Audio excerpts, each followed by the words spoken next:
Hello, we are here with Craig Roberts, and we're going to spend some time and get to know him. So, hi, Craig. Thank you so much for joining me and for sharing a little bit about yourself with us. Thank you so much for having me. Of course. Well, I want to just dive in. So, the first question that I have for you is, where did you grow up? Tell me a little bit about you and where you come from. I grew up in Allentown, Pennsylvania. I born and raised there, and then I went to school. My undergrad days were at Ithaca College up in upstate New York, and then I moved to New York after that. And I was an actor. Well, I still am an actor, but and I've been living in Manhattan, that area, for the last 43 years.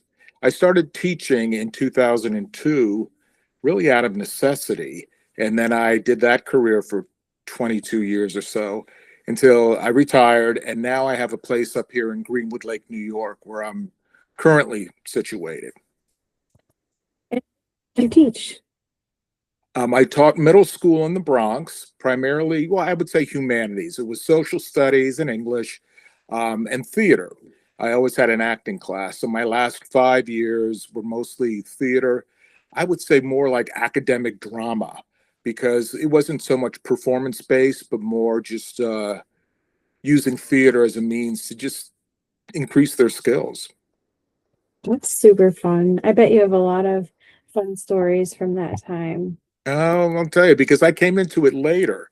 So I came in when I started teaching when I was 41. So, and I didn't think anything of it, but I was teaching much younger kids, and now I substitute teach up here in Greenwood Lake with really young kids, as young as preschool sometimes. So I'm like everyone's grandfather.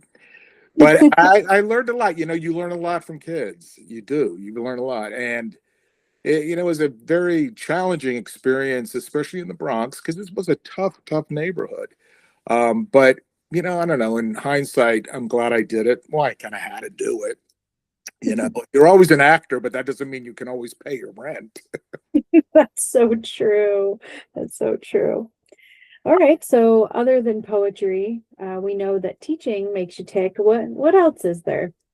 Well, I would say really performing. I'm a big reader. I like to read. I like to go to a lot of theater and movies, but I'm a performer, a true hoofer. Even though I got my undergrad in classical theater, doing Shakespeare, I'm a song and dance man too. So really, in the 80s and the 90s, I did my fair share of dinner theater and regional theater and cruise ships, but I still perform. I work with another guy, and we do shows in schools and fundraisers and stuff. But a true hoofer, a true hoofer. I love that. So, which poet or specific book of poetry made you realize that you wanted to be a writer? How did it all begin? Well, you know, I always felt my creative expression was really through my performance. But when I retired, I needed something to sort of give me a little more structure. It's very interesting when you look forward to your retirement, and then all of a sudden you have all these free days, and you're like, the only thing I have to do today is mail a letter. Like, what else do I do?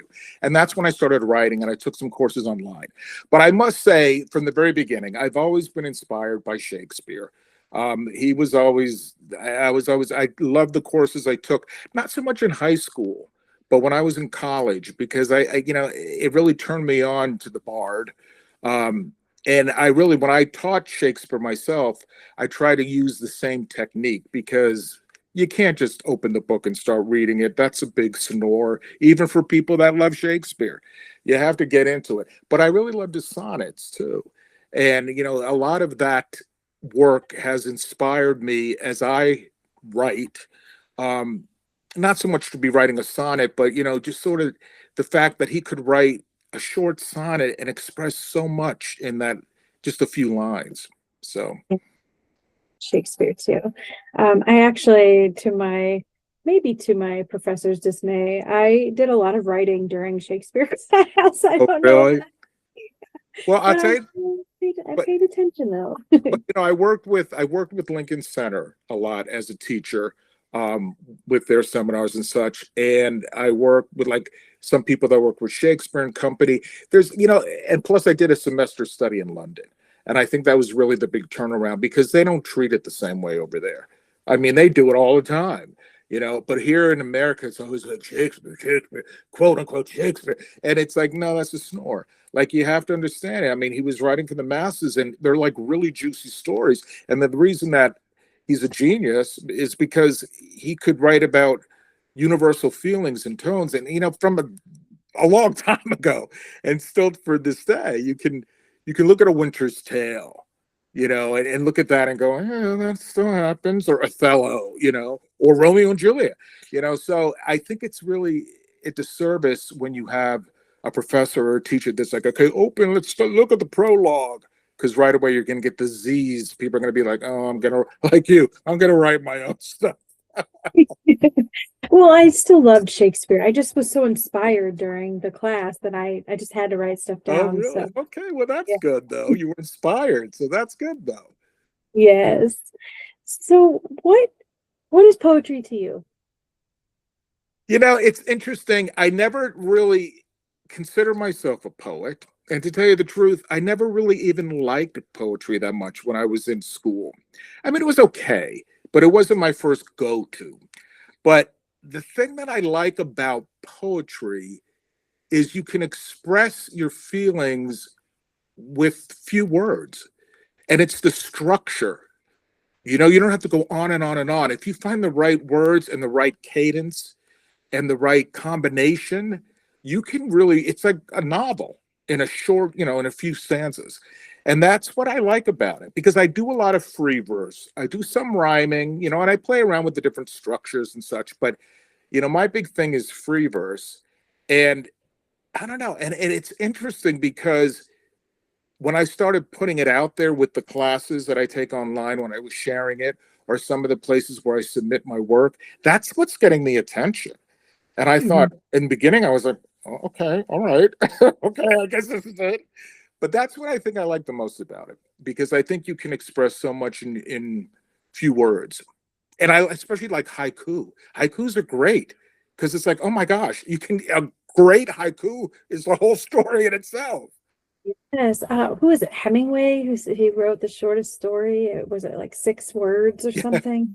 Try that out for size. Write a short story in 6 words. no. So But that's why, and then it's interesting because I do a lot of story shares when I'm still performing, and I'll do that in the area and in New York. I write a lot of memoir pieces, and I'll also write a lot of fictional pieces. I'll write longer stories. But I find more and more I go back to poetry because I think sometimes it's like I don't have to go on and on with this. I can maybe take this and then that'll take me into something else. But sometimes I'll write a whole piece, a nonfiction piece, a memoir piece, and then do a poem about it. And I think, oh, the poem really expressed more than the 3 pages I just wrote. So, yeah. Yeah, I do. I feel the same way about that. Well, since we're diving into your work and what you like to do you find that you have reoccurring themes in your work? well, I use a lot of photographs to inspire me. I try and write like every day just to sort of get in that habit of doing it. But sometimes I sit and I'm like, well, I don't know what I'm going to write about today. So I'll pull out old photographs and things like that, or any photograph online that I see, and that can usually jumpstart me into that. So I'm going to say that I really writing a lot about memories and how I look at the memory now as I'm older. But what I'm really starting to do more and more is to write about being in the moment, because I feel like so much of what I do, and not so much of my writing, but in my life, is I always say, like, I'm resurrecting the past or rehearsing for the future. And sometimes I just have to say, stop, like, take the moment, whatever the moment is, just take it. Because come on, like, the world is crazy. We all know the world is crazy. This country is crazy. Like, it changes every day. You're like, what's going on today? But what airplane are we flying in today? But to take the moment. And that really is a skill and a challenge for me to do that and to get out of that habit of just always looking at the past, looking at the future. Now, it's interesting because a lot of my work is based in memoir style, a memory, but I use those memories when I write about them to really reflect on where I am now and how I perceive that. If it was an insult or a heartbreak or something like that, or a disappointment, it's like, okay, well, wait a minute, what was my part in that? Which grounds me again to the present. So Great. Yeah, it's really hard sometimes to stay in the present. So it's a good practice to get into for sure. So what does your writing process look like? So you've talked about what triggers it. So you have old memories sometimes, but what do you revise a lot? Do you sit down and write it all at once? Does it come out in little bits? Tell us about your process. well, I try and get in the habit of doing it in the morning. If I have the luxury of that, if I'm not working. And then as I try and do everything, I do a lot of free writing and things like that, just to sort of get it out of my head and words on the paper. And what I do though is when I write something, if I want to share it, either submit it to something or share it even with a class, I'll let it sit for a day. Mm. I'll work on a piece, and it's not like I just write it and put it aside. I mean, I'll fix the grammar and the spelling and all that business, but I also let it sit and rest. And then when I come back to it, I have fresh eyes, and I just can look at it and see, oh, that's not really necessary. Or why was I going off on all that? That's not really, you don't need that, and I think as anyone, I mean, it's any writer says, it's like you can't do it once and send it in. You have to really work it. Now, sometimes you can work it too much and you have to go back to a beginning draft to say, okay, I'm whittling this down way too much now. It's getting confusing because you have to be clear. Right. Yes. So that's why it's important to share it with someone, a friend, my family, and my partner. They're both like, okay, Craig, enough. We've heard about your daddy issues. Like, let's move on. But you say, but I just have to get your take on it. Do you understand this? Does it make sense? It makes sense to me, but to you. But that's what I do. But every day I try, if I'm not writing, I'm revising something. And I try and keep that up just to sort of keep in the practice, Yeah. to get it out of my head and onto the paper. Yes. It's like running a faucet, right? You have to Yeah. keep running it until it runs clean or something. Yes, exactly. So how do you know when a poem is finished? Or is a poem ever finished? Well, see, I don't think it's ever finished. I think it's finished when I feel I want to share it with someone. And as I said, it could just be sharing it in a class. I'll share it with friends and family before I share it with the class if I'm really curious about, is this making any sense? But it's usually when I'm ready to put it out there and take the feedback. Because especially if you're in a good class or if you're working with good peers, like a writing group, if you're getting constructive criticism, because see, that's what's tricky. You don't want to be with the people that tear it down. Even if it's something that you're not sure about, you don't want people to say, no, that was pretty bad, and you've done better. What does that even mean? You've done better. Yeah. It's To be constructive. It has to be, hey, this line isn't making sense, right. or suggesting Right. changes that could make it better. Yeah, for sure. I Yeah. agree. To just say this is terrible that's Oh, I mean, what is the point? That's someone that's showing their character. That's for showing their sure. character. Because I've been with groups where sometimes you hear stuff that you're like, okay, this is pretty bad. But there's always an element of something like, now that is interesting. And if you share with the poet or the writer to say, that part you talked about that little bit when you were on that vacation, like that's my interest. So like, what's there? To give them the opportunity to say, oh, okay, rather than say, because the rest of it just was kind of boring me to tears. Yeah. But it's just your opinion. I'm in a writing group and I've been running that group for about 3 years now. And we're just all so close that we can just be completely honest with each other and say, hey, this isn't working. Like, I see what you're trying to do. It's not working. And we all know it comes from a place of love and care. So there's not a lot of beating around the bush, but there's not like blatant disrespect either. Well, yeah. There has to be. And that's also a relationship that you have with them. I mean, that's the same way with when I share it with my close friends or my family. That some people Mhm. say, we don't like that. It's a different thing because it's also, and then I'll say, well, what was it that turned you off? Was it the tone or whatever? But that's because you established that. But not all Right. classes are like that, especially if you're just picking up online classes. You don't really know the other people, and you have to be fair. You have to be constructive. Is really the term. Agree with that for sure. We have 7 of these, but what poem do you wish that you had written? Uh, That- one that I wish.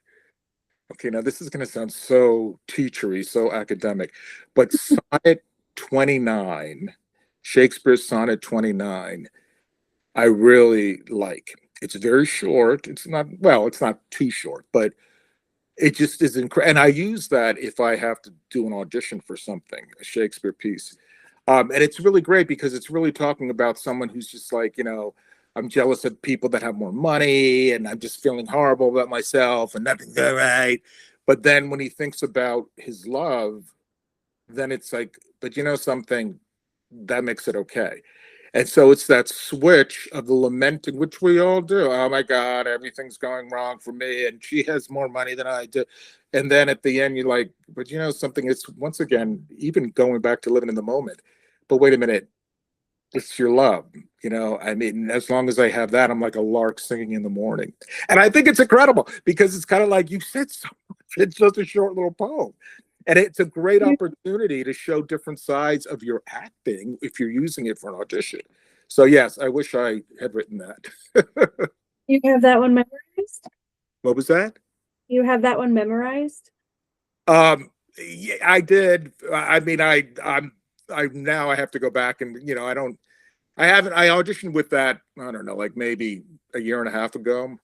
So Oh, I so have to go back and brush it up, but I do love my Sonnet 29.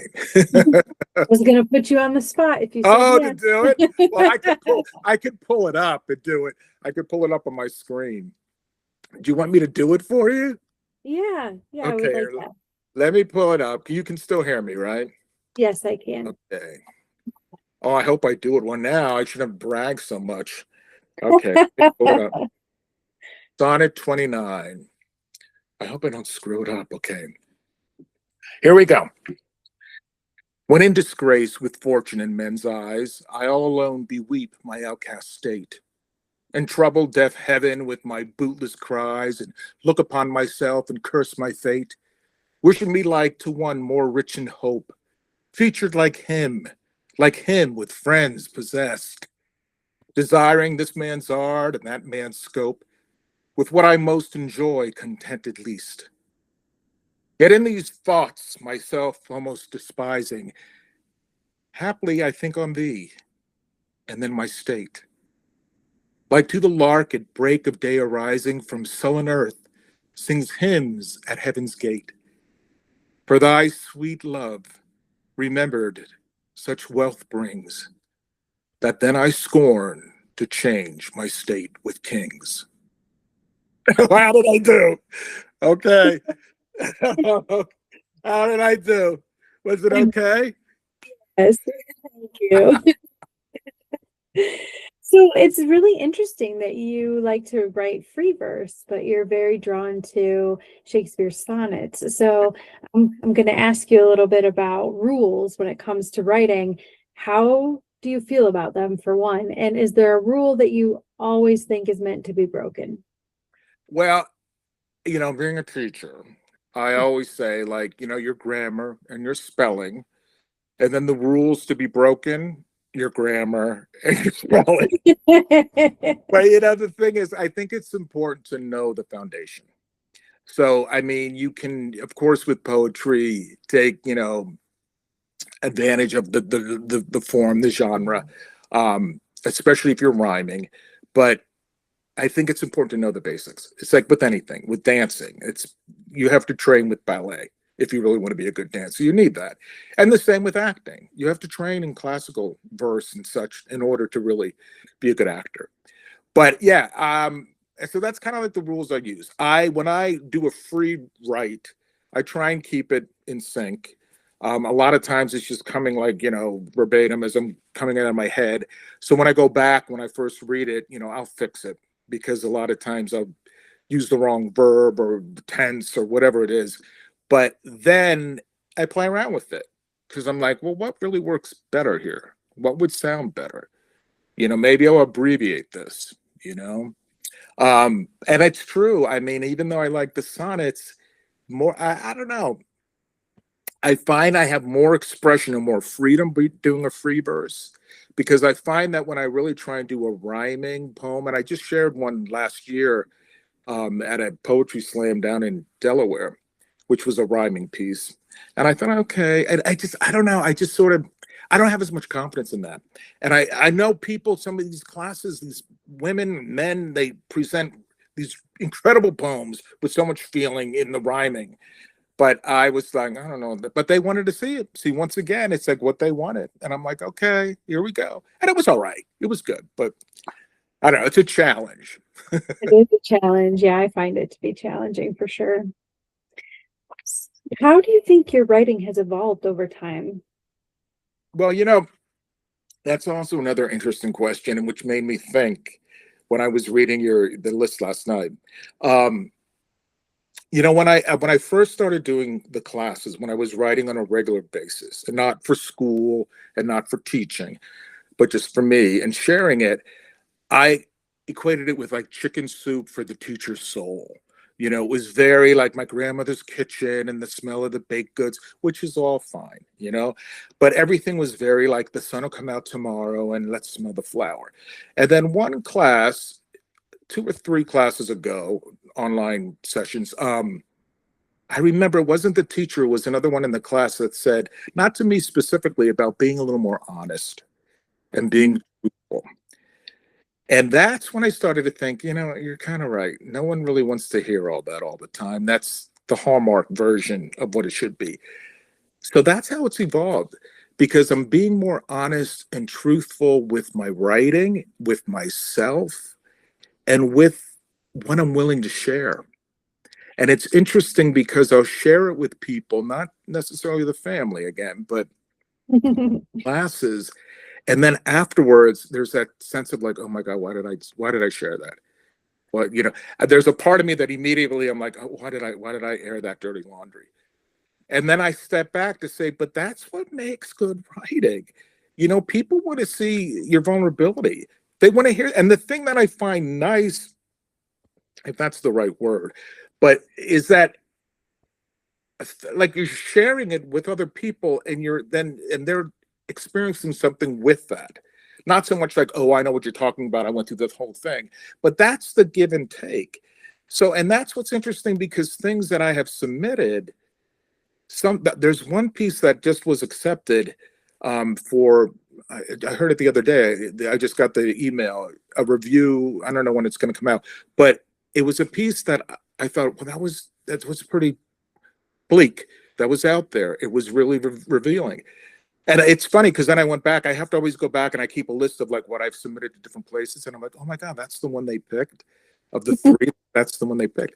So I feel like over time, it's honesty, being honest and truthful and be willing to expose yourself, right? And know that it's okay, that you're safe, and that probably that's what people are going to respond to, right? So do you think in that process, like, do you think that poetry is letting a guard down or Mm. building a wall? I would say more so letting the guard down. Yeah. Letting the guard down because but you can talk about how, well, I mean, I've talked a lot about building walls for survival, for protection. It's like, it's interesting. You could tell I'm a little bit older. I came of age in the late 70s, and my first undergrad I was finished in 83. So I came to my own at a very different time. I moved to New York when I was 22. And New York was a whole new experience. I wasn't in Pennsylvania. I wasn't in college. I could be who I wanted to be. And that whole blossoming of my sexuality and all of those things, but still very closeted and guarded in so many ways that you didn't even realize until later on. So nowadays, I look at younger people with that freedom of expression that I think, especially now subbing like in a middle school here up in Greenwood Lake, I'm like, wow. Good for you for wearing that to school, and I find it refreshing because I'm like, well, I'm glad to see that we've come away from that. I would hate to see it go back to that, which I see the push and pull with all of that politically nowadays, that it's like, no, we have to allow everyone to be themselves and allow that freedom. And the government should not get involved with that. And it shouldn't be a whole religious thing. But no, I do think poetry can really, for sure. Hands off government.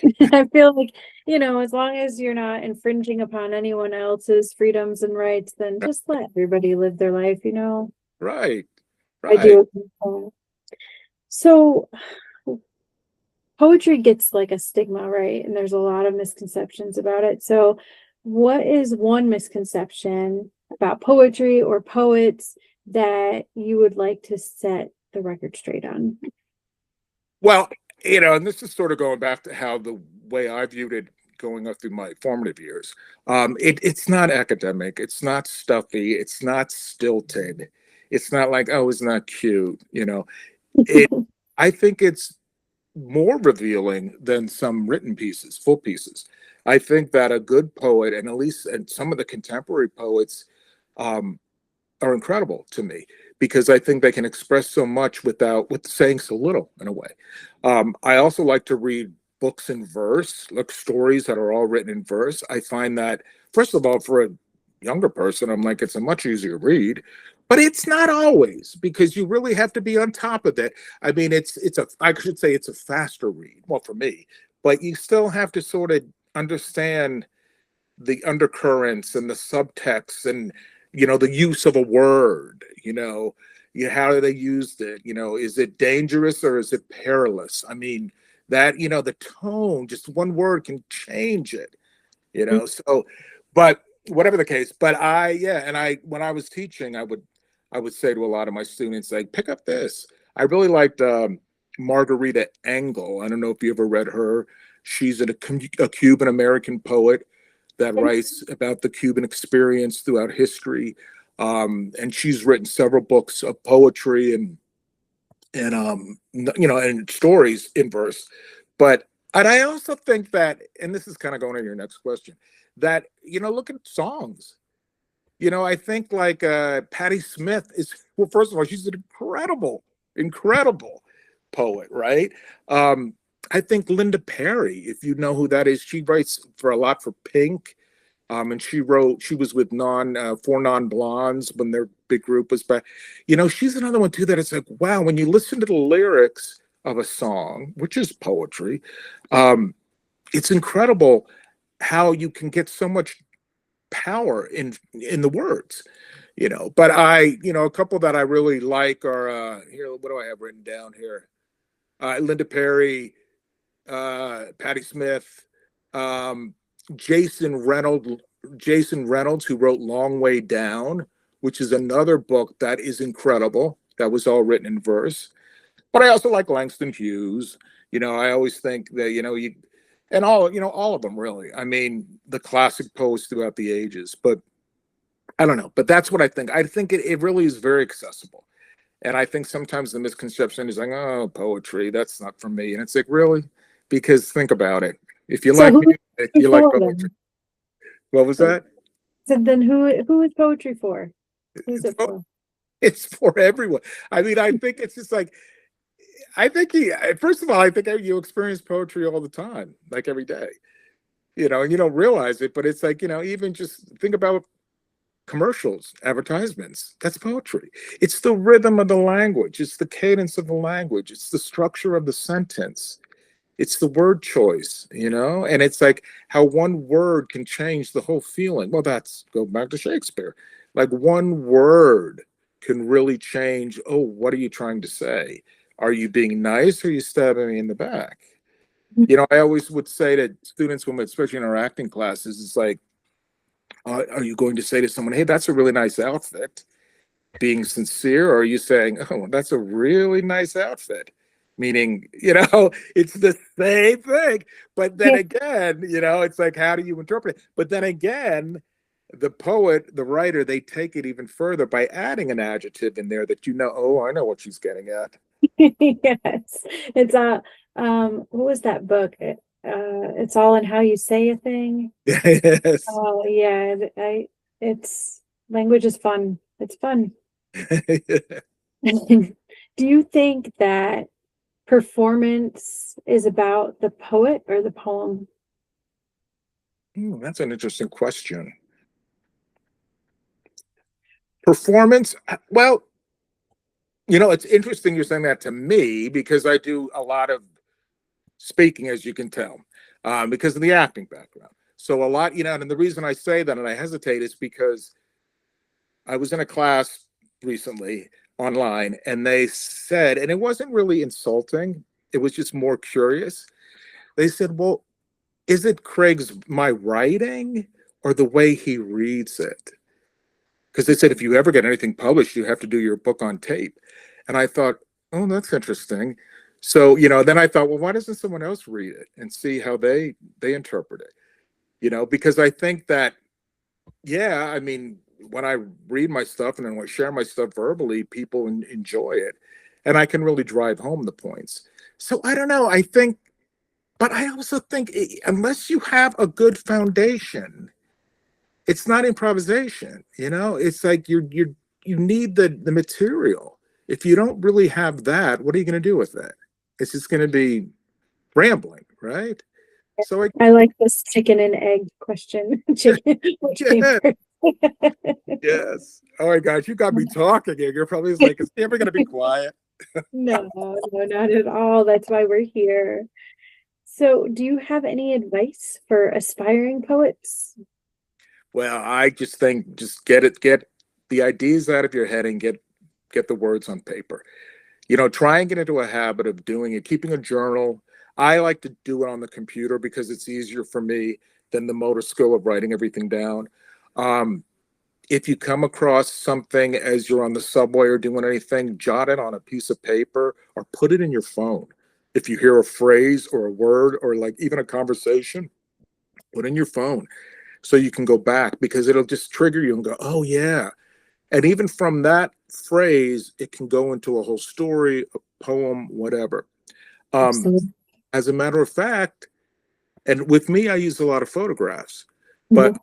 the matinee of chess this past season, and there was a guy there at intermission who was just talking with this girl next to me. I mean, I wasn't hearing their conversation. I had no idea. I wasn't part of their thing, but it just made me think, oh my gosh, it looks like this is a first date, and he's hoping that this continues. And just that little snippet is what made me write this poem Matinee, which is being published in in a magazine called Chronogram. I just found that out last night. Of the three, it's like, oh my God, he picked on Matinee. And it was just because of that, because of an observation that I Yeah, just, so I think it's important to get into the habit of just keep on writing and not think so much about it and do it in whatever means. And then, listen, I read a lot and a lot of the stuff is kind of junk, but that's okay. It's all right. You have it. You can go back to it later and go, what was I thinking when I wrote that? Or I'm in a bad absolutely. mood when I wrote that.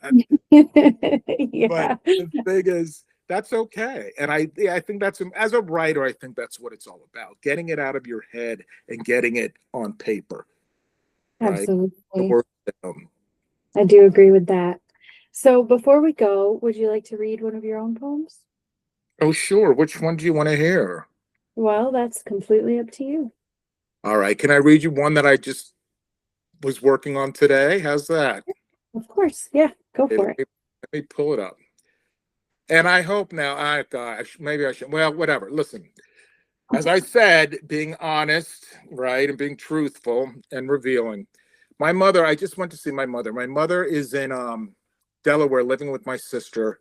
Wait, where are we now? Let me come back to you.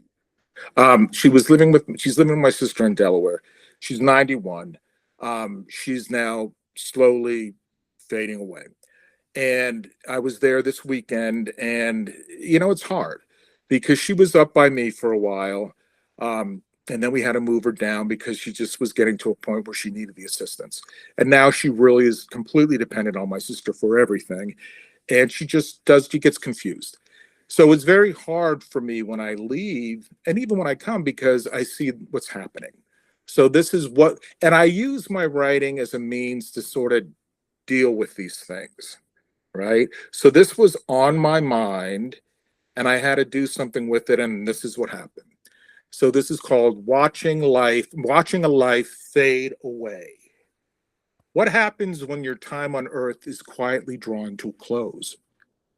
Do you sense that your life is slowing as your mind blurs the edges of memory and dream, and the visions of night linger into daylight until you can no longer distinguish one from the other? Do you see those you once loved, or are they simply memories returning with greater urgency as the past becomes more familiar than the present? I'd like to believe those familiar faces are coming to welcome you home. But perhaps that too is only a dream. Skeptics tell us that when we die, we're finished. The heart stops, the brain grows silent, cells decay, the body returns to the earth, and there's nothing more. But what of the soul, the invisible spark, that something that makes you you? Is it merely chemistry, an electric current generated by billions of living cells? I cannot believe that. I need to believe we are something more. My mother is 91.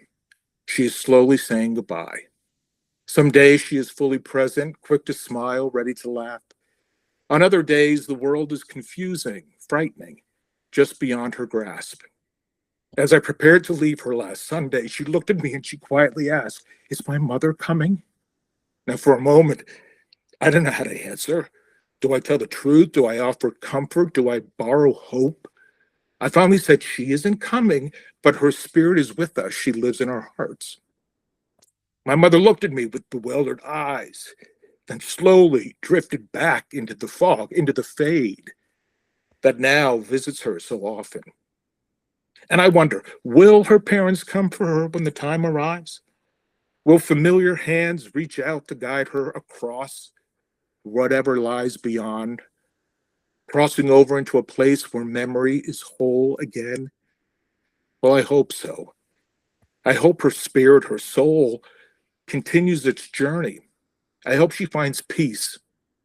And I hope when my own time comes, she will be there waiting for me, just as she once waited to take my hand when I was a child.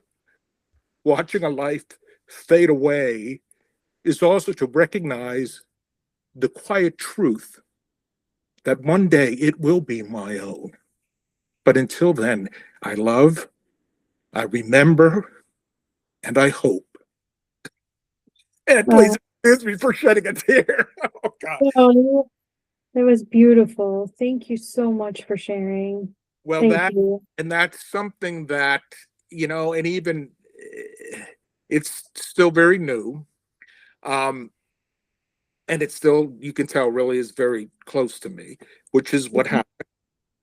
But even it's interesting because reading it again, there are points, in the writer's head that it's like, well, so maybe I'll change that phrase. You're editing and revising even as you read it, like, oh, wait a minute, maybe that's a little redundant. Maybe I should just cut that out. But the thing is, that's really, truly what I was thinking. Because what happens is, she's very much in that state now where she's fine, and then she'll be like, who are these people coming who are around? And I think, well, are you remembering something? Like when I come, since I'm not there every day, it kind of jump starts the memories and all that business, and it gets very confusing. Or she'll wake up from a sleep and she'll be like, who's here and why are they here? And I'm thinking, well, is this just you're coming out of a dream and you're confused? Or it could be that her time is coming and they're coming to say, and I think I want to believe that, and then there is a part of me that I'm like, but is that really, is it just maybe the brain malfunctioning? So you think you're seeing these people, But out of the blue, she was like, "Is my mother coming?" And, of course, her mother's been gone for 38 years. And I think, well, do you realize are you back to being a young girl now as we speak? Like, there are things that it's like, where are we with all this? So what happens is then I put it into the art. And I think that's what it is. And, I like it. I think I can't share it with my sister right now because she might be a little too upset by it. But eventually, I don't know what I'll do with it, but it gave me the opportunity. I call it my poetry therapist. Yes. And thank you for listening to it because it's the first time I read it out loud. So, Yeah. but thank you. Well, thank you so much for sharing with me today, and thanks for doing this. I really appreciate it. Oh, definitely. Now,